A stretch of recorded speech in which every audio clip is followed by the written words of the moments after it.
Hi, welcome to Chad's Silversmithing. Before we get too far into the video, if you wouldn't mind hitting the like button, that really helps to get my channel promoted.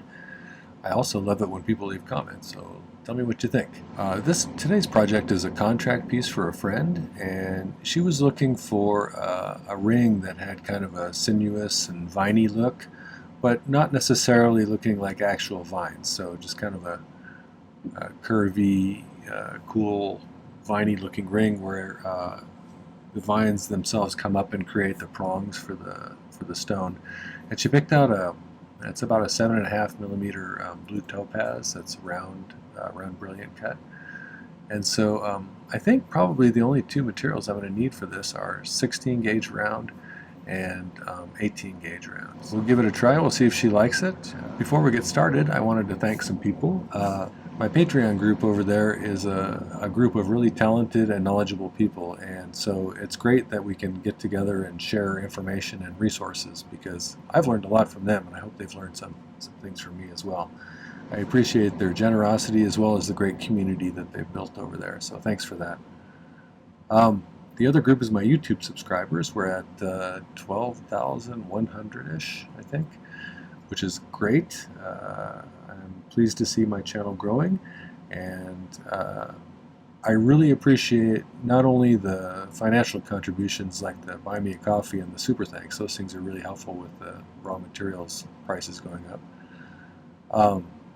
I appreciate the really nice comments and suggestions and just kind things that people say in the comment section. That's very nice, and I appreciate it. Thank you for that.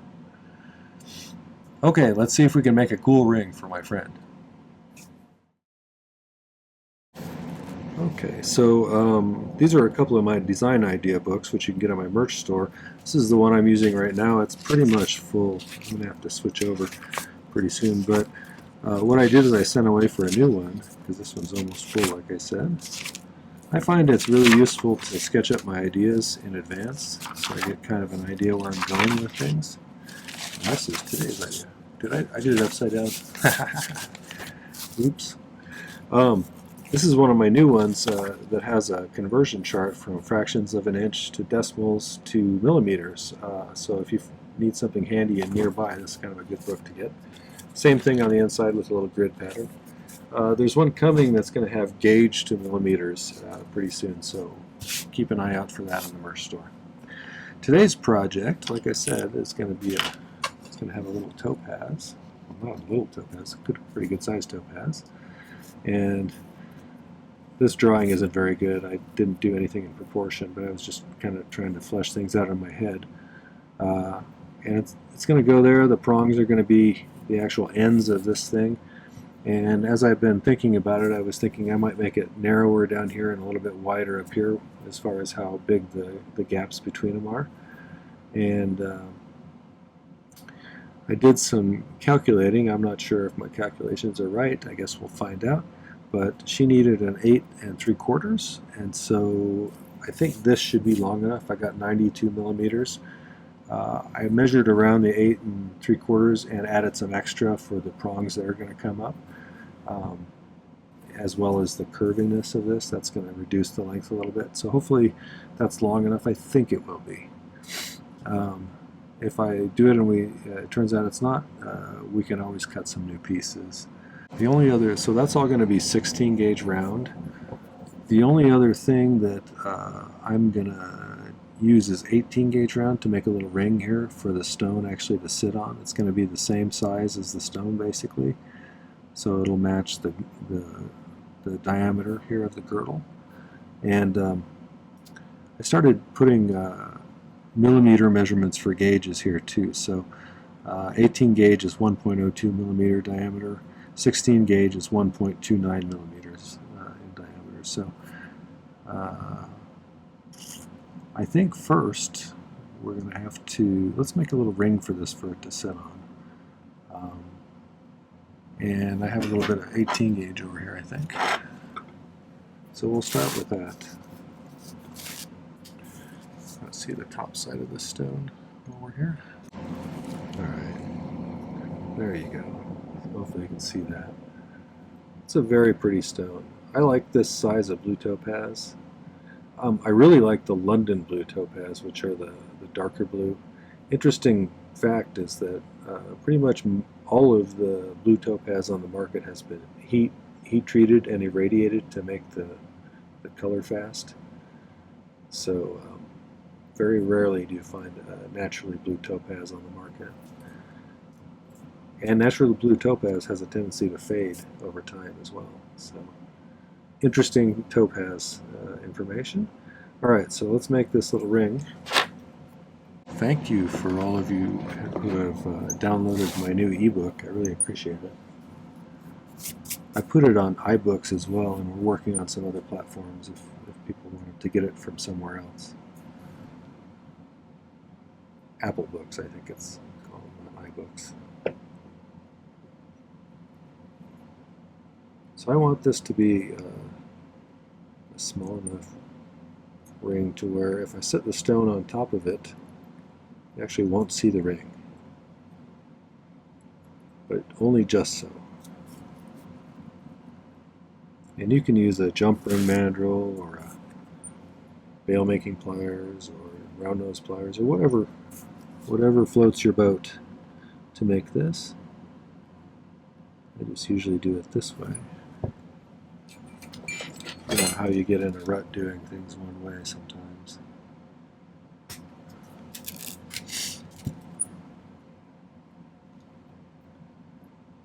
That's one of the cool things about metalsmithing, though, is there's so many different ways to do things, and everybody has a little different way of doing it.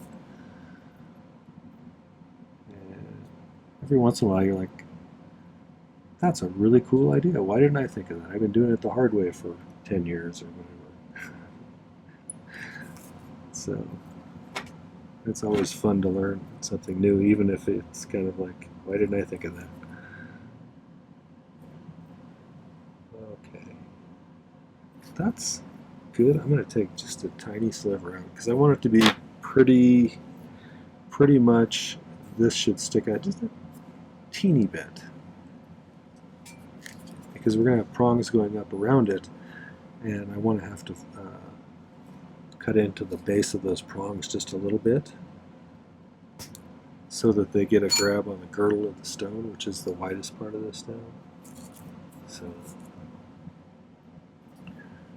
if you're new to this, probably doing a prong setting is not your best bet to start with.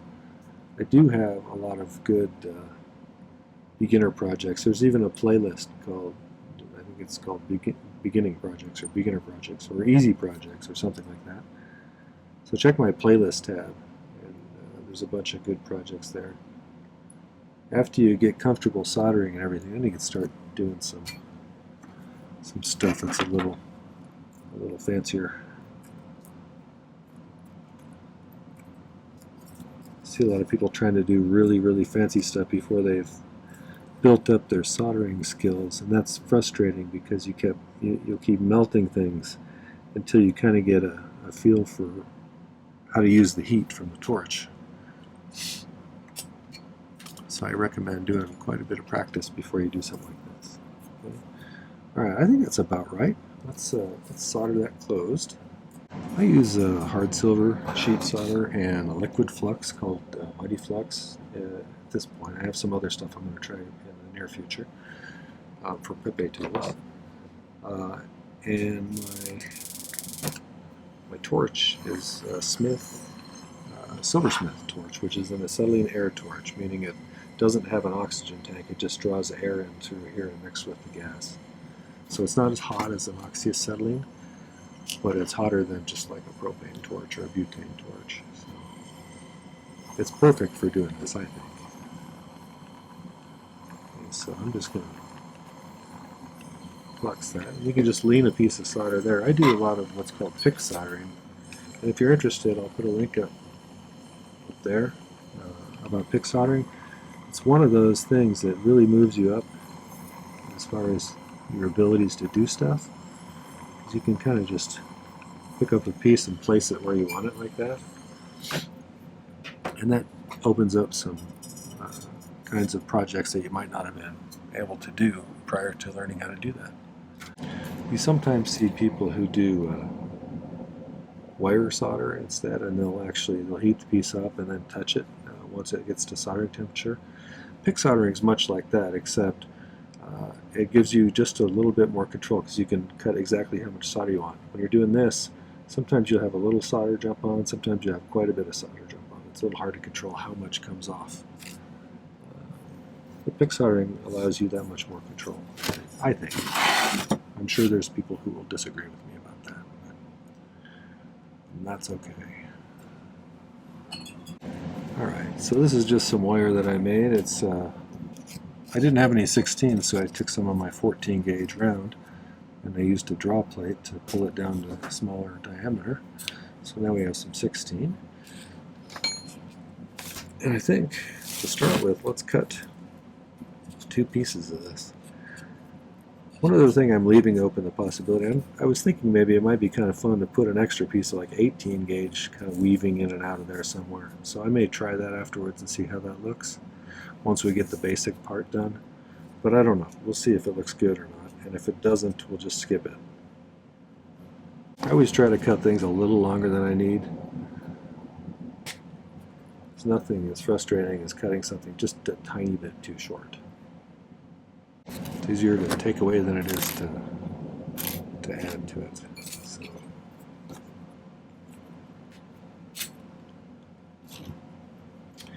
I'm going to start by getting these straight, or straightish.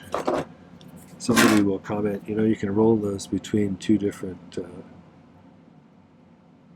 know, like bench blocks or something like that. Which you can do. I don't have any very smooth ones though, so it beats up the wire right now. Mine are a little bit dinged up from years and years of being pounded on. So you could probably use some really hard wooden blocks too, I would imagine. Feel free to give me ideas for videos. My last couple of videos have underperformed a little bit. So if you want to see something that I'm not doing, let me know. I want to produce stuff that people like. You know, and I don't know everything, but I can figure a lot of things out if I don't know how to do it. It's like I've been wanting to do a video on flush setting, but I've only ever actually succeeded in flush setting once. So I'm waiting until I practice it a little bit more before I can pass on the information to you all, so I know the ins and outs of what you might run into. But just going through it once is probably not enough for me to be able to be a very good and, you know, informative video for you. So not perfect, but probably close enough.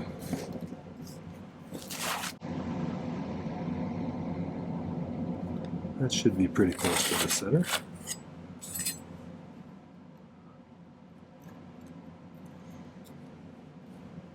You can check by flipping it around like that, and then we'll line up the ends again.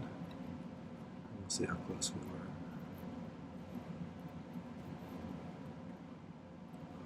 That was a little bit off, so, but right straight between those two is right about the center then. If they're offset a little bit, straight down between them is exactly the center. Okay, so I think in order to start, I want these to go on either side of each other, and this is going to be our central point right here. So I'd like to maybe file a little bit of a notch going at that angle on each of these so that they lay nicely together, so I can solder them together that way, and so they're not so thick. So let me find my round nose plier, or my half round, and let's just kind of see if we can get that to put a little bit of a thin spot there. Kind of right like that.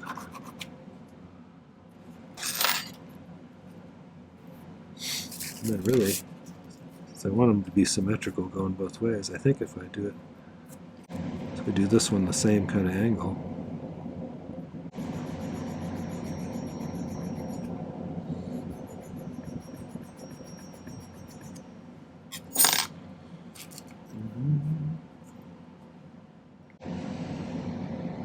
So we just solder them together like that to start with.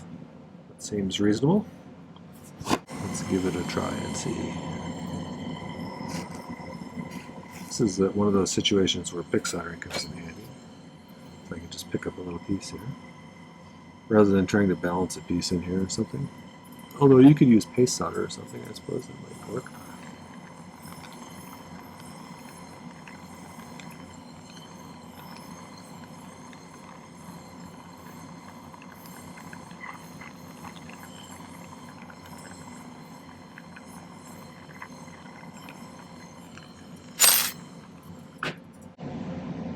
Curve these. Oh, one thing I did want to do, since they're going to come around and need to be an 8 3/4 and then cross over like this on each other, I need to know where that crossover starts to happen, and so I measured out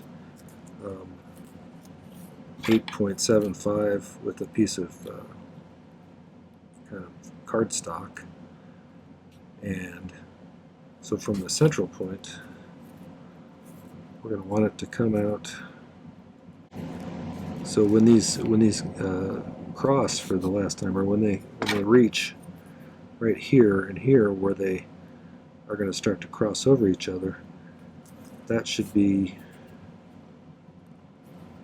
kind of right in this range right here. So we'll keep this over here handy for when we start, shaping this the rest of the way.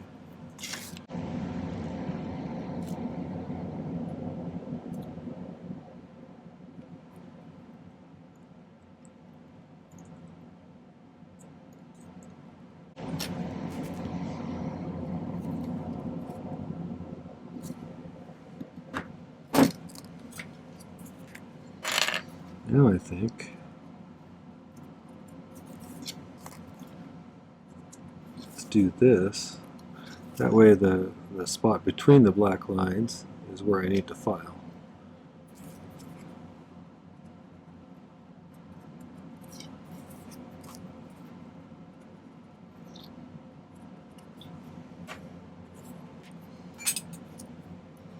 Then I can kind of pull these open like this and file those spots.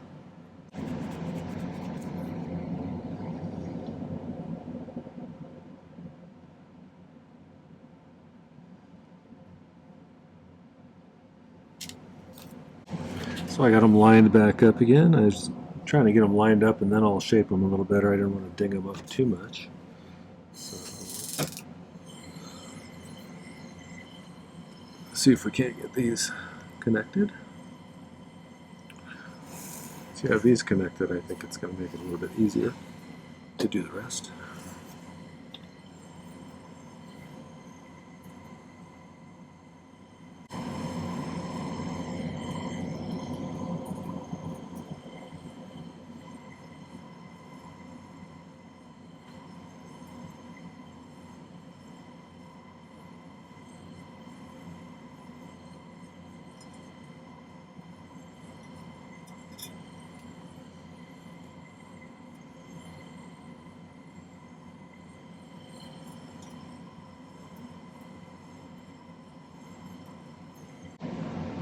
So I'm thinking, if I have this lined up in the center like that, these are going to come back together somewhere in that range.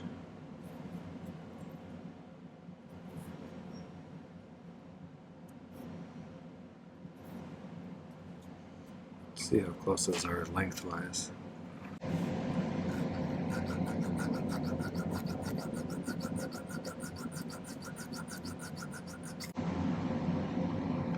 Okay, let's see if that works.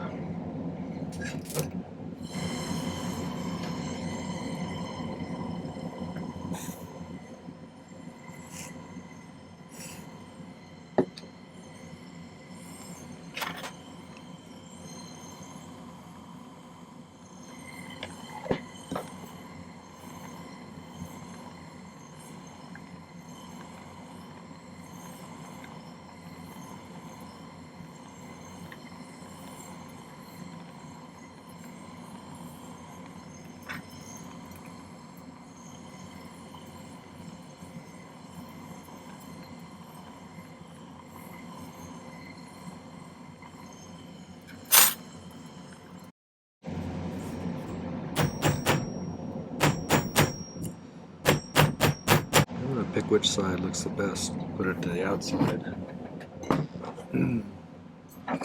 Let's wrap it around a ring mandrel.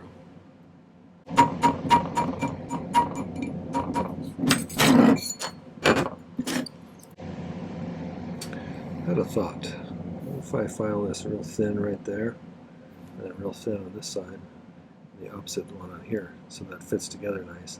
I think I'm going to use the Dremel to do that so I can get it precise. But like, thin it out right there, and then on the underside, same distance in. That way they should lay together pretty nicely. So let's do that. I'll be right back.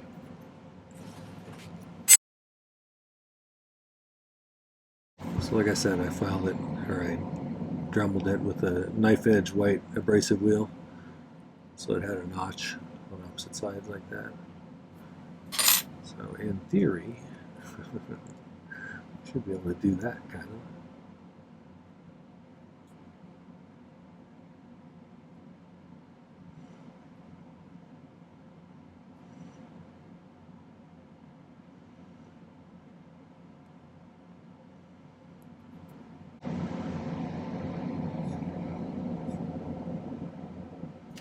I'm going to try that like that, and we'll see how it looks.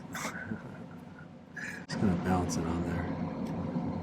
Got a little bit more solder, and I'm going to pick that in 4 little spots.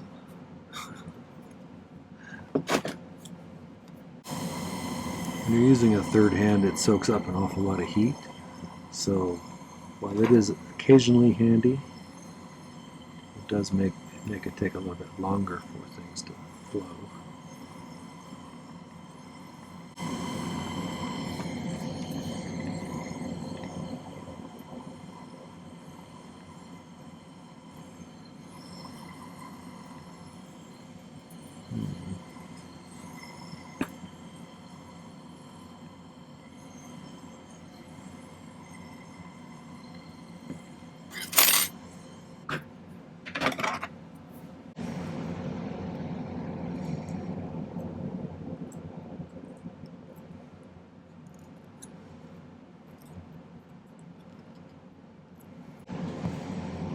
So I'm just kind of shaping these now.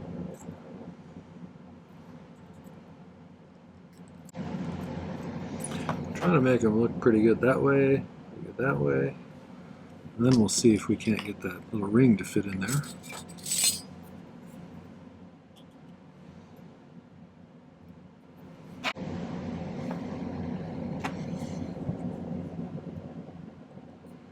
So really I gotta mark, I'm gonna file some little notches on the inside of this. So this will kind of sit in there. I'm going to start by filing 1 notch there.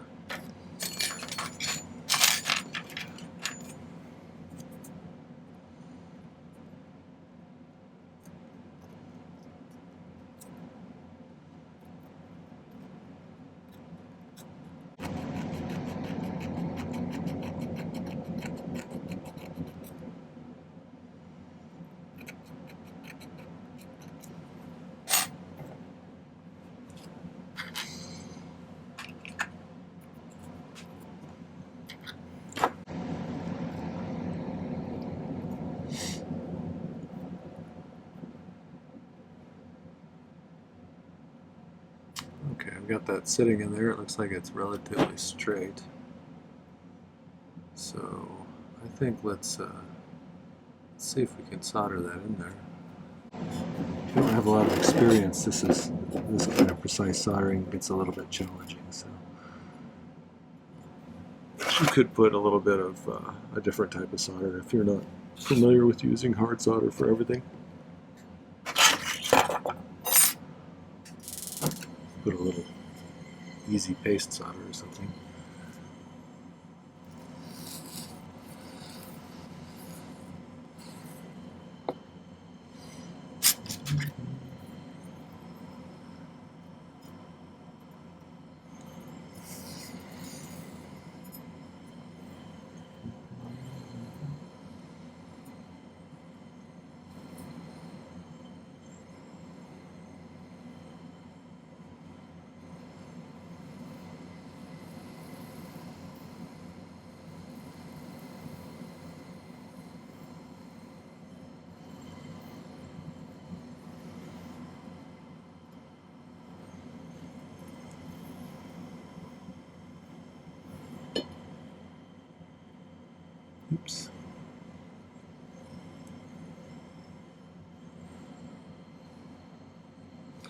2 down, 2 to go.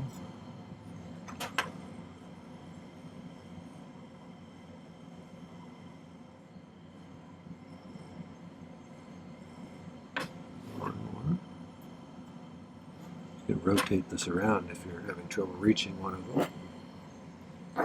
Oops.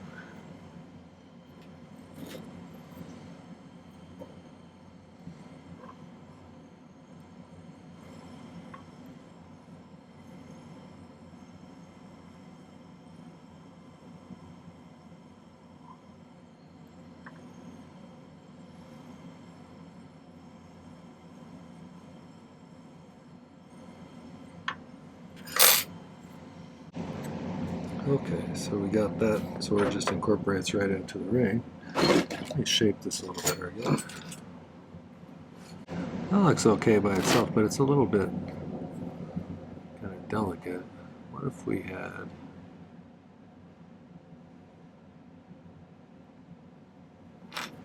something that wrapped around and worked its way through?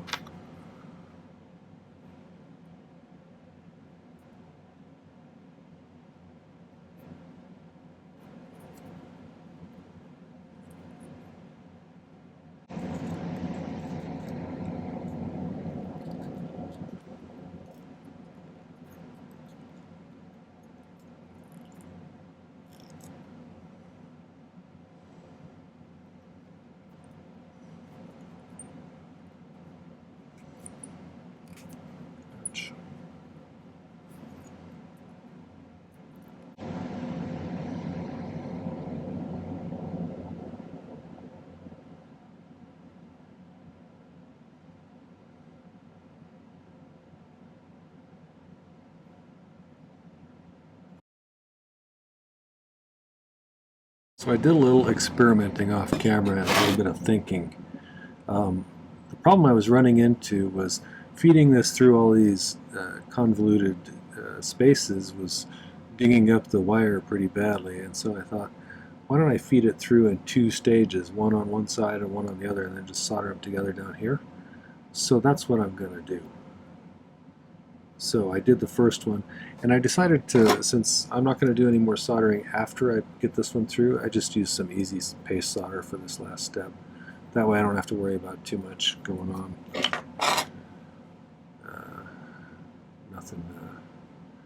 Nothing too tragic happens to my piece here.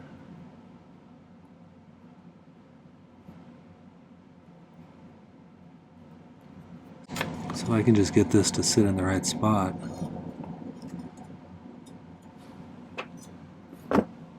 I'll tack this one down and then we'll just work our way up. Like that. And we'll just put a little paste on there. I never used to use paste, and then David over at Pepe Tools sent me some, and I kind of like it.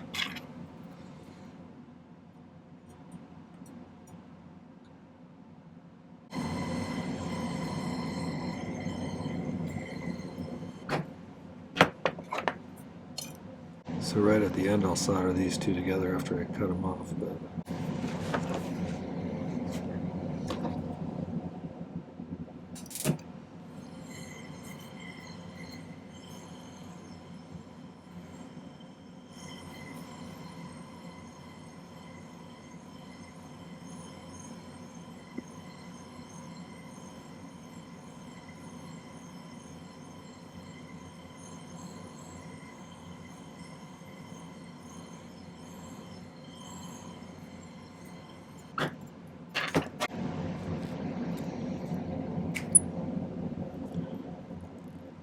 so the first one I kind of wrapped around the base of one of the prongs like this.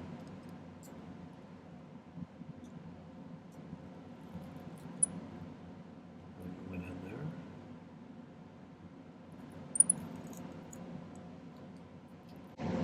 Trying to get everything pretty smoothly curved.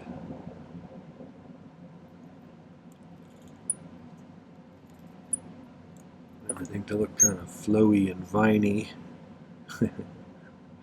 Whatever that means. I think I'll call that good though. That looks pretty good.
8 3/4.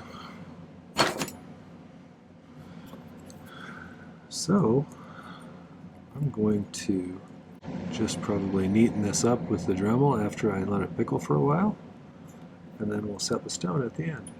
Kind of get an idea of what it's going to look like here. Of course, it'll be all shiny, so let's let that pickle for a while, and we'll finish it up.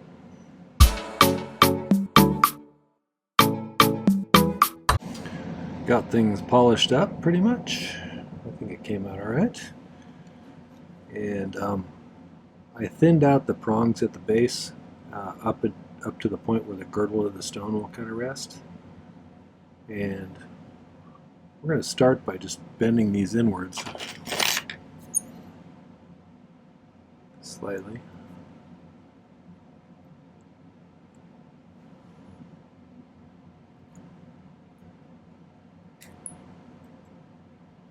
Start pushing these down. Again, making sure it's sitting straight.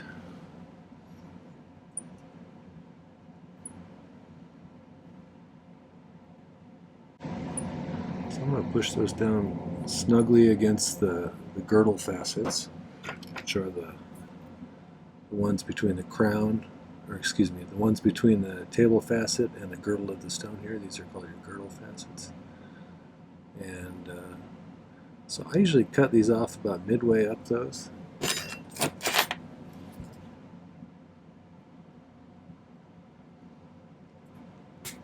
All right there.